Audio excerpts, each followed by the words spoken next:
Hi friends, welcome to interesting facts. ఈరోజు 9వ శక్తిపీఠమైన ఉజ్జయిని మహాంకాళి దేవి గురించి తెలుసుకుందాం. ఉజ్జయిని మహాంకాళి దేవాలయం. శ్రీ ఉజ్జయిని మహాంకాళి దేవాలయం తెలంగాణ రాష్ట్ర రాజధాని హైదరాబాదులో గల దేవాలయం. ఇది పురాతన దేవాలయం. ప్రతిరోజు దేవతకు ఆరాధన జరుగుతుంది. ఆషాఢ జాతరకు భక్తులు లక్షల సంఖ్యలో తరలివస్తారు.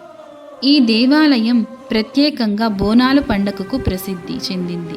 ఉజ్జయిని మహాంకాళి అమ్మవారికి సమర్పించిన బంగారు బోనంతో పాటు 1008 బోనాలు కూడా సమర్పిస్తారు. ఈ దేవాలయం యూనివర్సల్ రికార్డు సొంతం చేసుకుంది. 1813లో నగరంలో కలరా వ్యాపించిందని, దానికి కారణంగా వేలాది మంది మరణించారని నమ్ముతారు. అదే సమయంలో మిలిటరీ బెటాలియన్ బ్యాచ్ సికింద్రాబాద్ నుండి మధ్యప్రదేశ్లోని ఉజ్జయినికి బదిలీ చేయబడింది. ఒక డోలీ బేరర్ సూరిటి అప్పయ్య తన సహచరులతో కలిసి ఉజ్జయినిలోని మహాంకాళి దేవస్థానానికి వెళ్ళి ప్రజల ప్రయోజనం కోసం ప్రార్థించాడు. ప్రజలు అంటువ్యాధి నుండి రక్షించినట్లయితే అతను దేవత యొక్క దేవతను ప్రతిష్ఠిస్తాడు. వారు ఉజ్జయిని నుండి తిరిగి వచ్చిన వెంటనే అప్పయ్య అతని సహచరులు 1814 జూలైలో సికింద్రాబాద్లో చెక్కతో చేసిన విగ్రహాన్ని ప్రతిష్ఠించారు. ఉజ్జయిని మహాకాళి క్షేత్రం అత్యంత పురాతనమైనది. సతీదేవి ఉద్వోష్టం పైపెదవి ఇక్కడ పడిందని, ఇది శక్తిపీఠంగా పరిగణించబడుతుందని నమ్ముతారు. ఈ క్షేత్రం మహాకాళి క్షేత్రంగా ప్రసిద్ధి. ఇక్కడి కాళికాదేవిని మహాకవి కాళిదాసు ఆరాధించి విద్యను పొందాడని, విక్రమాదిత్య మహారాజు ఈ దేవిని నిత్యం పూజించాడని పురాణగాథ.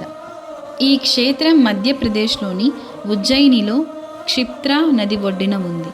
ఇది అష్టాదశ శక్తి పీఠాలలో ఒకటిగా ప్రసిద్ధి. సతీదేవి శరీర భాగాలు పడిన ప్రదేశాలలో ఇది ఒకటి. ఇక్కడ దేవి యొక్క పైపెదవి పడిందని చెబుతారు. అందుకే దీనిని ఉద్వష్ట పీఠం అని కూడా అంటారు.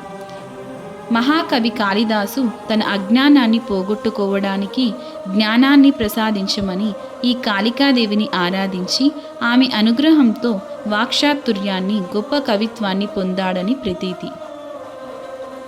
అష్టసిద్ధులను సాధించిన విక్రమాదిత్య మహారాజు ఈ దేవిని ఉపాసించి ఆమె నుండి అపారమైన శక్తులను పొందారని చెబుతారు. ఉజ్జయినిలోని కాళికాదేవిని గఢ్ కాళిక అని పిలుస్తారు. ఈ దేవాలయం మహాభారత కాలం కంటే ముందు నుండి ఉందని నమ్ముతారు. దీనిని 7వ శతాబ్దంలో హర్షవర్ధనుడు పునరుద్ధరించాడని, తరువాత గ్వాలియర్ రాష్ట్రం ద్వారా పునర్మించబడిందని చెబుతారు. ఉజ్జయినిలోని ఈ కాళికామాతను ఆరాధించడం వల్ల వాంఛితార్థాలు సిద్ధిస్తాయని, కోరిన కోర్కెలు తీరుతాయని భక్తుల నమ్మకం.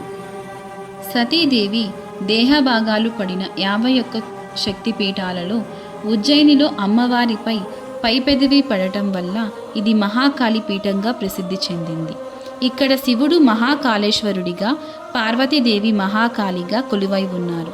స్థల పురాణం ప్రకారం పార్వతీదేవి శివుడిని భర్తగా పొందడానికి ఇక్కడ తీవ్రమైన తపస్సు చేసినట్లు చెబుతారు. పురాతన కాలంలో ఉజ్జయినిని అవంతి అని పిలిచేవారు. ఇది అద్భుతమైన ఉద్యానవనాలతో సంస్కృతికి నిలయంగా ఉండేది. కాళిదాసు తన మేఘదూతంలో మహాకాళ దేవాలయాన్ని వర్ణించారు. పరమార కాలంలో ఈ ఆలయం నాశనం చేయబడినప్పటికీ తరువాత పునర్మించబడింది.